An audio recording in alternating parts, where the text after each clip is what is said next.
უკრაინის სამხრეთ-აღმოსავლეთ რეგიონებში გრძელდება რუსული არმია, ამ დრომდე უტევს პოკროვსკს და დობროპოლიეს.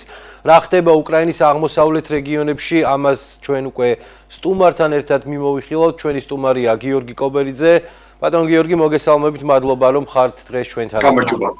ბატონ გიორგი, მოდით დავიწყოთ ბოლო ამბებით, რა მდგომარეობაა სამხრეთ-აღმოსავლეთ ფრონტზე, კონკრეტულად პოკროვსკი კონსტანტინოვკას მონაკვეთზე, სადაც დობროპოლიეს მიმართულებითაც მიდის საკმაოდ რთული და ინტენსიური ბრძოლები.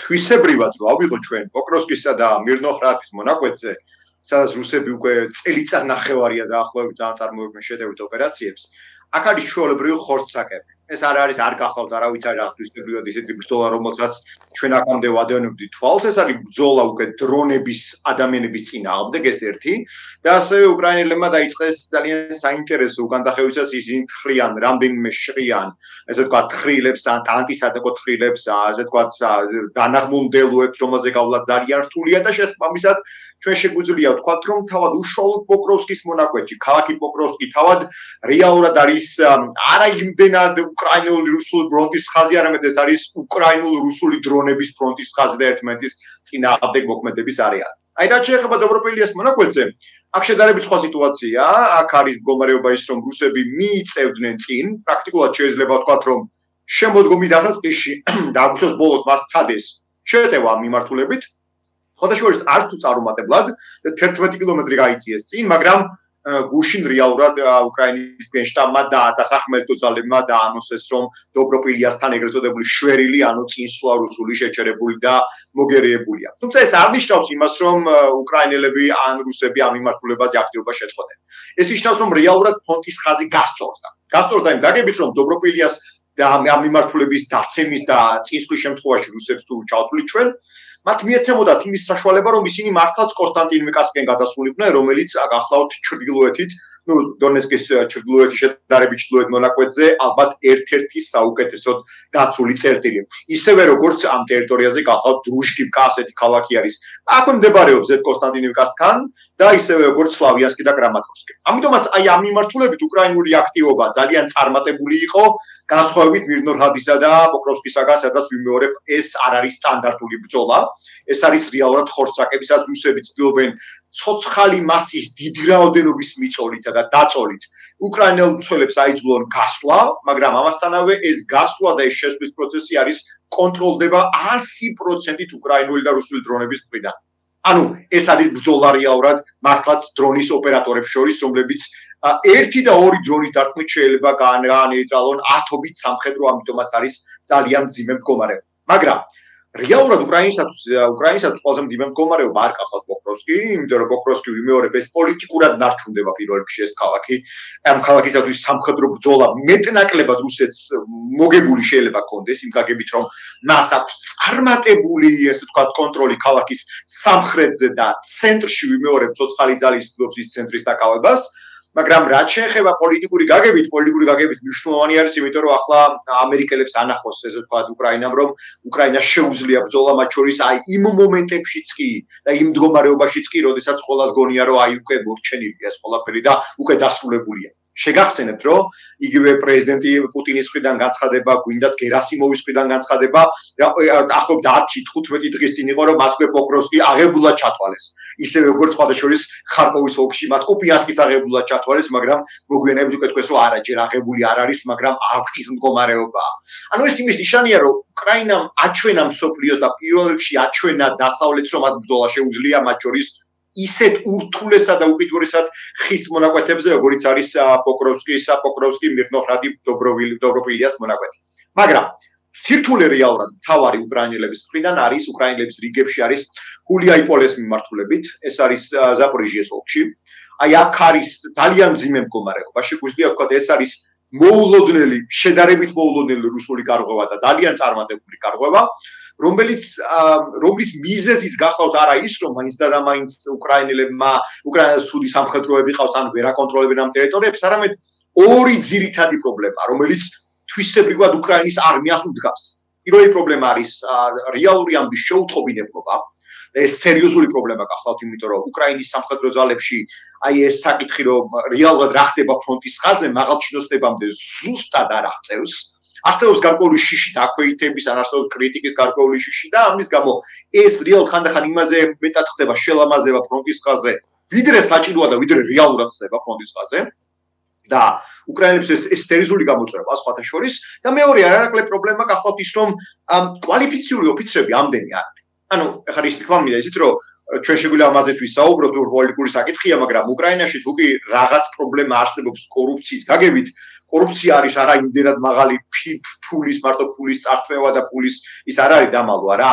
პრობლემა არის ხანდახან ის რომ ოფიცრები რიგ შემთხვევაში შეიძლება დანიშნული იყვნენ ასევე რიგი ერთგულებიდან გამომდინარე და არა მაღალი შემოქმედებიდან გამომდინარე. ხო ეს საინტერესო საკითხია იგივე სახმელეთო ძალების სარდალი დრაპეტი რომელიც არის ბევრად უფრო მაღალი დონის შემოქმედი ვიდრე სირსკი მაგალითად აი ამ ერთგვარ შიდა პატარა დაპირისპირებასაც შეიძლება ვადევნებდეთ თვალს რომელიც სერიოზული პრობლემაა. კიდე ერთი მიმართულება, რომელიც თქვენ უკვე ახსენეთ, არის ჩრდილო-აღმოსავლეთი, ესაა კუპიანსკის მიმართულება, სადაც გუშინ მაგალითად მიიტანა უკრაინულმა ქვედანაყოფებმა საკმაოდ ინტენსიური ცეცხლით კონტრშეტევა და მოჭრა რუსული ლოგისტიკა, რომელიც უზრუნველყოფდა კუპიანსკთან მიახლოებული ჯგუფების მომარაგება საბრძოლო მასალით და სხვა საჭირო ნივთებით. ეს არის კინდრაშივკა სოფელი, საიდანაც მოხდა გარღვევა უკრაინული და საიდანაც იქნა აღკვეთილი ახალი ჯგუფების შემოდინება კუპიანსკის მიმართულებაზე.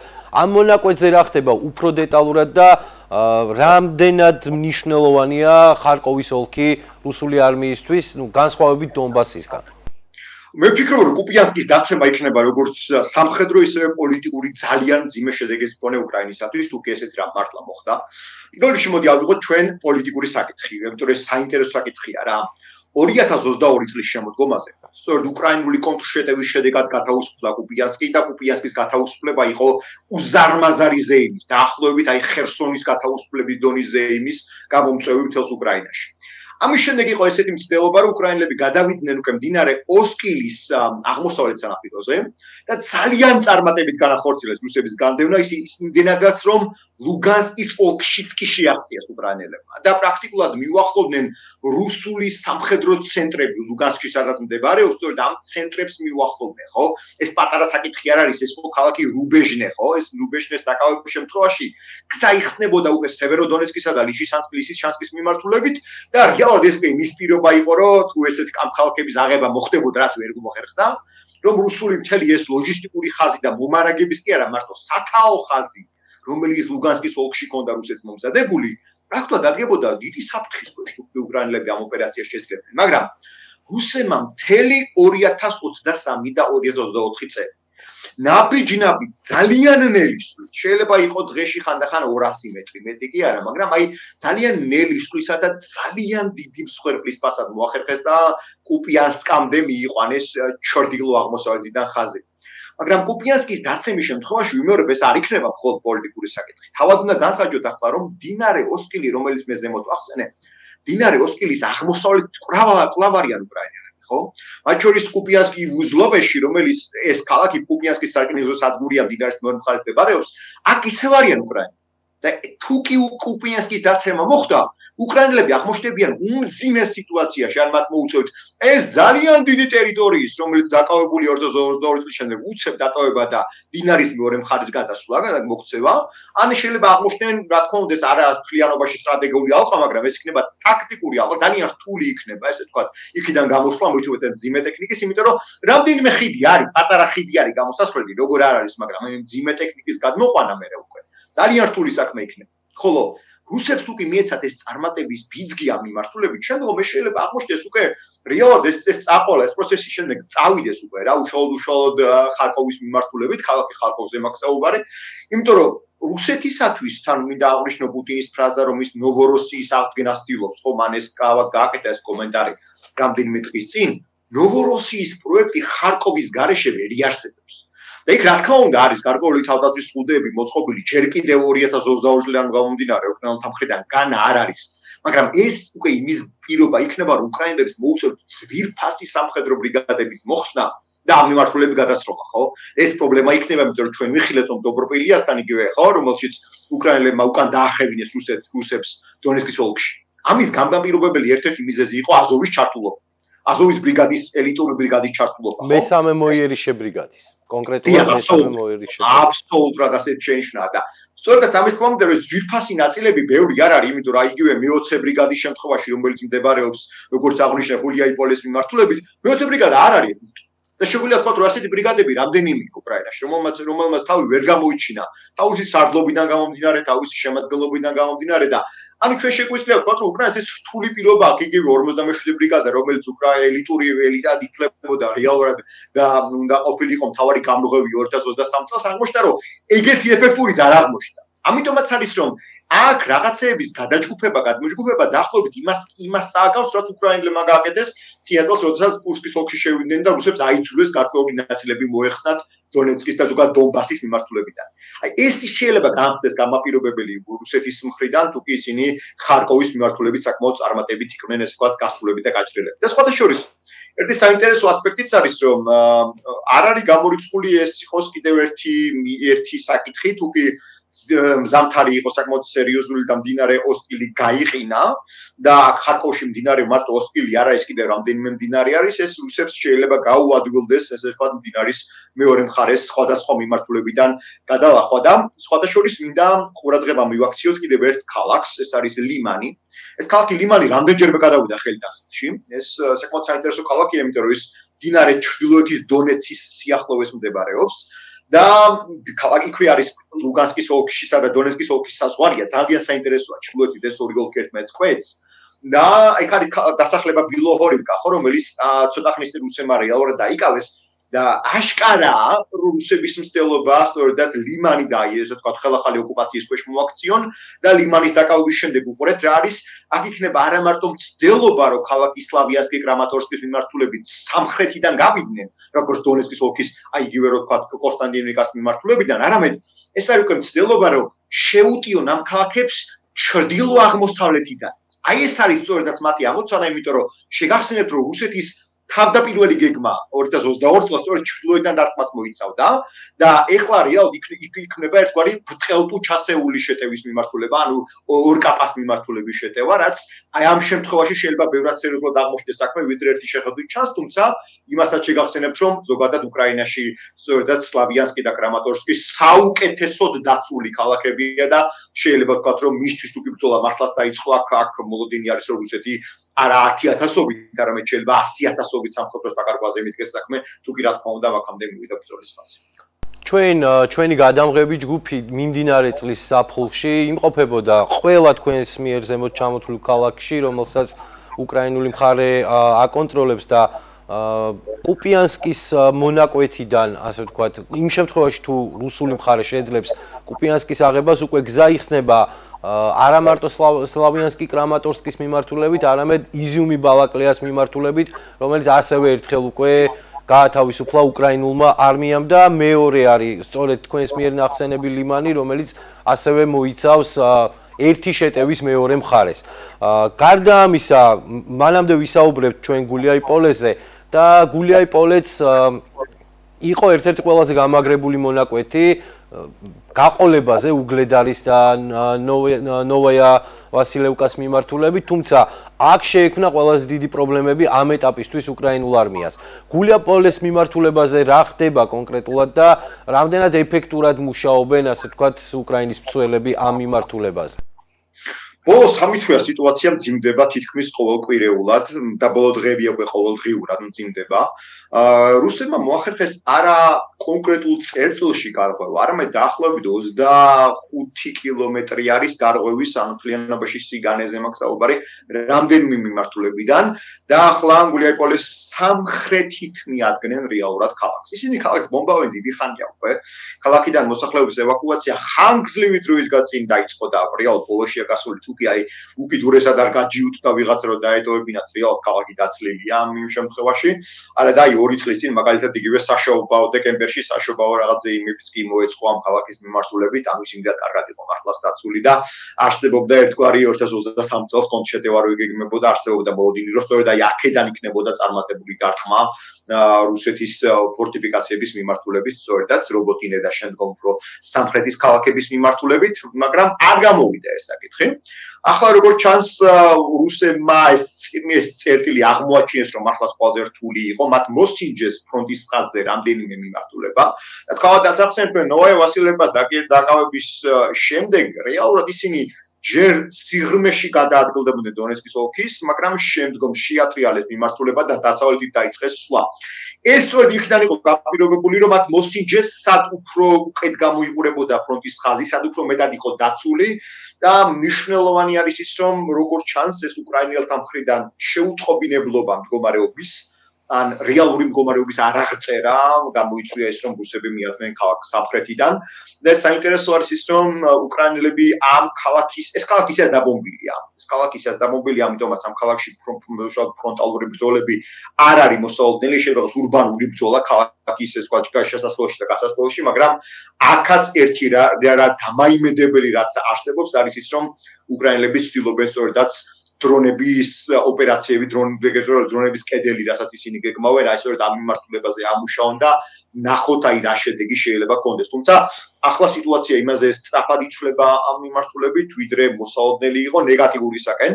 რამდენჯერმე იყო მცდელობა, რომ კონტრშეტევა ყოფილიყო ლოკალური და იყო კონტრშეტევა განსაკუთრებით ქალაქის ჩრდილო-დასავლეთის მიმართულებიდან, მაგრამ თვისებრივად ქალაქი საკმაოდ მძიმედ გამოიყურება და აქ იმის საფრთხე არსებობს, რომ ქალაქიდან სამხედროების ევაკუაცია განხორციელდეს და ქალაქის გარეთ მოხდეს ფორტიფიკაციების უკვე მოწყობა, რომელიც უკვე დაწყებულია და სხვადასხვა ერთი საინტერესო დეტალია, რაც შეიძლება ვთქვათ, რომ უკრაინელები გადავიდნენ თავდაცვის რამდენიმე ზღუდის აკაკეთებაზე, კიდევ ერთხელ ამას გავიმეორებ, იმიტომ რომ ეს პატარა საკითხი არ არის.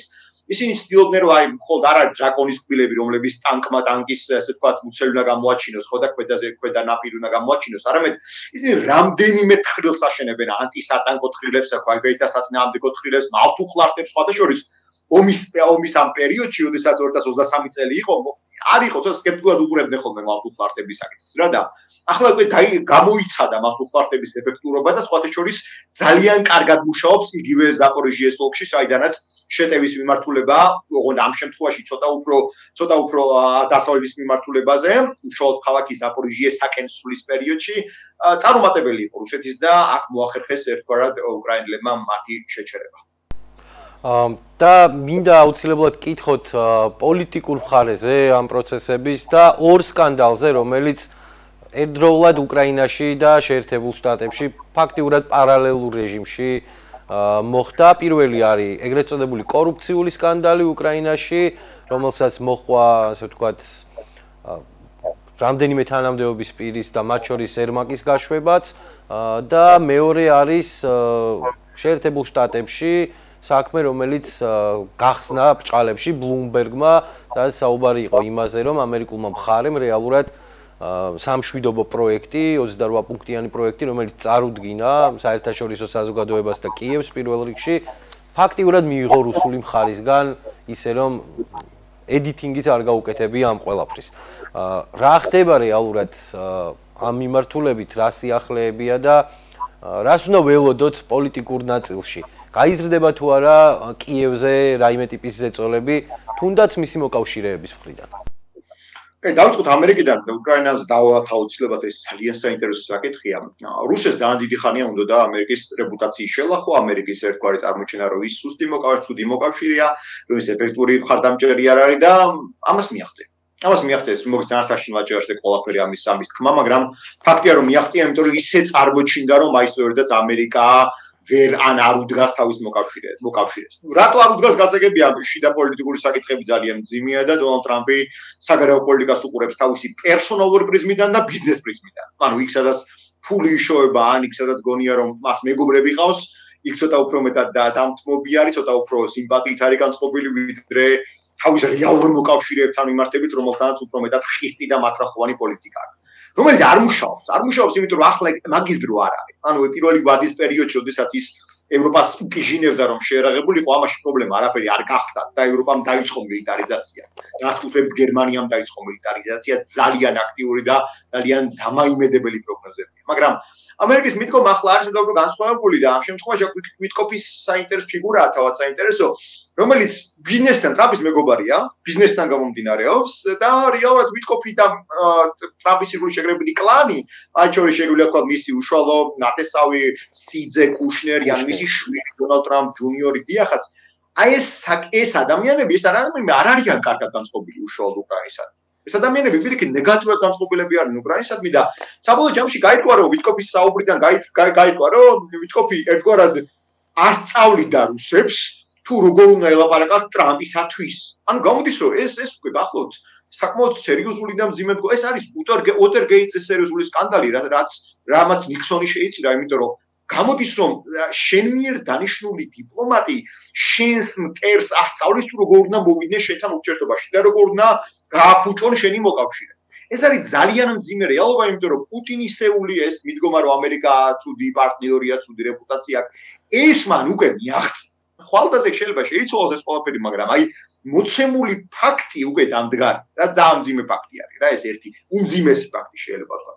და აქვე ჩანს ასევე შიდა დინებები ჩანს რომ მარკო რუბიოს დინება არის უფრო მეტად ნახოთ სახელმწიფოებრივი, უფრო მეტად ცდილობს სახელმწიფო მდივანი რომ უკრაინასთან ურთიერთობა შეინარჩუნოს, უფრო პოზიტიური იყოს, მაგრამ ვიმეორებ ტრამპისთვის ეს არის მხოლოდ ერთი დინება. მეორე დინება აქვს უშუალოდ სხვა ადამიანებს აქვს ჩაბარებული, ხო იგივე ჩვენ ვთქვათ ვიცე-პრეზიდენტი ჯეი დი ვენსი საკმაოდ ნეგატიურად განწყობილია უკრაინისადმი და მისი დამოკიდებულება ეს რუსეთისადმი, ეს რუსული პროექტისადმი შედარებით უფრო თბილია, რაც სურათს ქმნის რომ ტრამპის კარზე ქაოსია და სხვათა შორის ჯონ ბოლტონი ნაციონალური საფრთხეების ყოფილი მრჩეველი ტრამპის პირველი ვადის პერიოდში ამას აღწერა. ის ამბობდა რომ ტრამპი არაპროგნოზირებადია, ხოლო მის კარს ირგვლივ მიმდინარე ქაოსი მის პოლიტიკას ასუსტებს. აი რაც შეეხება უშუალოდ უკრაინას, აქ არანაკლებ მძიმე მდგომარეობა, ჩვენ ვიცოდით ეს უბის დაწყებამდე, რა თქმა უნდა, რომ უკრაინა ორ ფრონტზე მოუწოდა უკრაინას ბრძოლა, ეს არის კორუფციის ფრონტი და ეს არის რეალური სამხედრო ფრონტი, ხო, ეს არ ახალია, ხო, უკრაინა ამ ფრონტზე კორუფციის წინააღმდეგ დიდი ხანია იბრძვის ძალიან და სწორედაც ეხლა როდესაც ნაბუ შეიქმნა, ანუ ანტიკორუფციული სამსახური, რომლის გაუქმების მცდელობაც იყო, ამ ნაბუსადმი დაპირისპირება და ერმაქსა და ნაბუს შორის დაპირისპირება დიდი ხანი მიდიოდა სხვათა შორის. და საინტერესოა რომ ერმაკის კრიტიკა იყო დიდი ხნის განმავლობაში, როგორც დასავლეთში, ასევე უკრაინაში. ძალიან ცუდ დროს დაემთხვა ახლა ერმაკის გაშვება, თორე ერმაკი შეიძლება ანგელოზის უარ ყოფილა, ხო, ასევე მას ბრალკანა ფული ედებოდა, მაინც და მას რო ფულს იღებდა ვიღაცები, არამედ მას ადანაშაულებდნენ უკრაინელები ერთი საკმაოდ მარტივი რაღაცის გამო. ადანაშაულებდნენ არაკვალიფიციური კადრების დანიშვნის გამო. რაც ვიცით რომ ეს უფრო მძიმე პრობლემა შეიძლება იყოს, ხო? ის ურჩევდა არაკვალიფიციურ კადრებს ზელენსკისა და აქედან გამომდინარე ბევრი პრობლემა შეიქმნა სხვადასხვა სექტორშიო, ეს იყო ვერსია ყოველ შემთხვევაში. მაგრამ ახლა რეალურად ცუდი დრო დაემთხვა, იმიტომ რომ გასაგებია უკრაინაში მოხდეს ენერგოსკანდალი ზამთრის წინ და ეს მოსაოდნელია რომ აი ზამთარი იქნება უკიდურესად სისხლიანი და უკიდურესად მსხვერპლიანი, ეს ძალიან მძიმე მოლოდინი არსებობს და ასევე ძალიან საინტერესო დეტალია რომ პოტენციურად მისი ჩანაცვლება ვისით მოხდება. ანუ ეს ხომ არ გამოიწვევს გარკვეულწილად იმ შიდა ერთგვარ დარეულობას, ან შიდა ერთგვარ გადაჯგუფება და პირისპირებას, რომელიც რა თქმა უნდა ყველა პოლიტიკური ლიდერის ირგვლივ ხდება. აქ არის საუბარი ბუდანოვზე პირველ რიგში, რომელიც გახლავთ სამხედრო დამზვერის ხელმძღვანელი და ბუდანოვი არის ასევე ძალიან წარმატებული მოლაპარაკებები შეიძლება ჩაბარდეს მართლაც მას ამერიკელებთან, რომელიც ერმაკსაც ებარა. რა თქმა უნდა შეიძლება ერმაკის ფიქრი არ დაიკავოს პოსტი, მაგრამ გადაიბაროს მისი რიგი ფუნქციები, რაც ერთგვარად ძალიან საინტერესო იქნება, იმიტომ რომ ბუდანოვის არამხოლოდ პოლიტიკური გამოცდილება ძალიან ძლიერი, არამედ ის არის ჩვენ სამხედრო, რომელიც სხვადასხვა ყირიმში ახორციელებდა ხოლმე სპეცოპერაციებს. ის ერთხელ ყირიმში გადავიდა საიდუმლოდ, ესე ვთქვათ, პატარა ნავით, ომამდე, რა თქმა უნდა, და არა უშუალოდ ომის განმავლობაში. მაგრამ თუ კი ჩვენ შევაჯამებთ ამ სფეროს, ხო და ვიტყვით ფაქტი არის ერთი, რომ ეს სკანდალები არის შემდგომში რუსეთის მიერ ძალიან ეფექტურად გამოყენებული დასავლეთის მიმართულებით, რომ აი რაც უნგრელ ორბანსა და სლოვაკ ფიცოს უთხრეს და ახლა უკვე ბაბიში ჩეხეთში სხვათა შორის ძალიან უცნაური და ესეთი არასასიამოვნო მთავრობა არ არის მოსული. ისინი რომ აი უკრაინაში მოხდა კორუფციები, აი უკრაინაში მოხდა არამედ ესეთი მდგომარეობა და ის კი არ ამბობს რომ თავისთან სისუფთავია რუსეთში. არა, რა თქმა უნდა, მაგრამ ამბობს რომ უკრაინაში პრობლემებია და ეს ქმნის ძალიან სერიოზულ დაპირისპირებას, მით უფრო რომ ახლა მოდის ზამთარი და ასევე ვხედავთ რომ უკრაინას ჭირდება შეერაღება, უკრაინას ჭირდება мотиваცია და უკრაინას ჭირდება ფული. და ეს ფული ეს უკანასკნელი უნდა წამოსულიყო ბელგიიდან, იმიტომ რომ ბელგიაში არის გაყინული რუსული ანგარიშები 140 მილიარდზე მაქვს საუბარი და აქ ცდილობს გარკვეულწილად ბელგიის ხელისუფლება რომ თავი შეიკავოს და თქვას რომ აიცი რა კორუფცია ერთის მხრივ უკრაინაში ხოლო მეორეს მხრივ აი არ ვიცი როგორ დაიხარჯება ან მერე პრობლემები მიუშვოლდ მიარ შემექმნას და ასე შემდეგ. ანუ თვისებრივად უკვე ჩვენ შევაჯამებთ, ვიტყვით რომ ახლა უკრაინის წინაშე დგას სერიოზული საგარეოს და საშინაო გამოწვევებიც. საგარეო გამოწვევა ფრონტის ხაზზე, ვიცით რომ ძამდივე მდგომარეობა და ვიცით მოლოდინი არის რომ ეს ზამთარი იქნება უკიდურესად რთული. იმიტომ რომ განა მართლა ახლა რუსეთს დონბასი კი არ უნდა მხოლოდ რო წაიღოს, არამედ როგორც მინიმუმ ნოვოროსიის პროექტი აღადგინოს, სადაც ნიკოლაევისა და დონეცკის უკაცრავად ნიკოლაევისა და ოდესის ოლქიც არის მოაზრებული ამ ტერიტორიებში. არამედ ის თუ მას თუ მიუშვებენ ის მზად არის კიევის ყავა დაიკავოს რა, თუ ვინმე ფიქრობს რომ კიევისკენ რუსეთი არ გაიწევს და მორჩა და აღარ ფიქრობს, ცდება ძალიან. მაგრამ მაგ ასევე არის სხვა საკითხიც რომ ეს არის ასევე გამოფიტვის საკითხი და დემორალიზების საკითხი, ხო? ის მაგალითად კიევს იმიტომ კი არ ბომბავს მხოლოდ რომ უკრაინელებს გენოციდს უწყობს, რაც ეგრე არის, ის ამბობს რომ უკრაინელი ერი არ არსებობს და ვინც უკრაინელია უნდა მოკვდოს. რეალ დამას ახორციელებს. ფაქტი ეს არის. გენოციდი სხვა რამე თქვა კვალიფიცირდება, ხო? ის რომ სამოქალაქო ობიექტებს ბომბავს და ხალხს ხოცავს გენოციდია. მაგრამ ამასთანავე ამას აკეთებს იმიტომ რომ დემორალიზება მოახდინოს უკრაინის და აიძულოს ერთის მხრივ იმგვარ მოლაპარაკებებზე წასვლა რომელიც სინამდვილეში კაპიტულაცია იქნება და შემდგომში თუ კი აი ვამბობთ ჩვენ რომ აი ამოისუნთქებს უკრაინა სინამდვილეში რუსეთი ამოისუნთქებს მაგით და შემდგომ ოპერაციების დაგეგმვის განხორციელებაში იქნება უკვე არა მხოლოდ უკრაინის არამედ მთელი ევროპის და მთელი კავკასიის ისე როგორც მთელი შუა აზიის მიმართულებით. ამიტომაც დღეს უკრაინაში გარკვეულწილად ხდება ევროპის ბედი და ეს არის საინტერესო რომ აი სწორედ ამიტომაც ცდილობს რომ ევროპა მოახდინოს გარკვეულწილად პოლიტიკური ეს ჩავარდნილი სიტუაციის ამოსვლა, რა თქმა უნდა ევროპულ ცალკეულ სახელმწიფოებზე მაქვს საუბარი, წამყვან სახელმწიფოებზე იგივე გერმანია, ბრიტანეთი, საფრანგეთი და ასე შემდეგ, პოლონეთიც ასევე. ესპანეთი რომელიც ყველას ავიწყდება და ერთ-ერთი ასე ვთქვათ მოწინავე გახდა მილიტარიზაციის საკითხში, მათ შორის ექსპორტის კუთხითაც და მათ შორის იარაღის მიწოდების კუთხითაც უკრაინის მიმართულებით ფაქტიურად ბოლო წლებში შექმნილი ყველა ესპანური იარაღი გაიტესტა უკრაინის აღმოსავლეთ რეგიონებში. ძალიან მნიშვნელოვანი ფაქტორი. ევროპა იწყებს გამოფხიზლებას, ასე აფასებენ ყოველ შემთხვევაში ანალიტიკოსები და ნახოთ როგორ